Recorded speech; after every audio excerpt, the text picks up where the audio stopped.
Kain tayo. Ito yung kamote kong tira kagabi. Lagay ko lang sa ref. Tapos meron na naman ako nilagang gulay. Kain tayo. Sarap. Kain.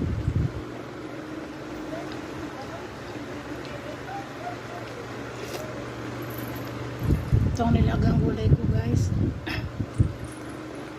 Walang ano to, asin. Lasang gulay lang siya. Kailangan eh.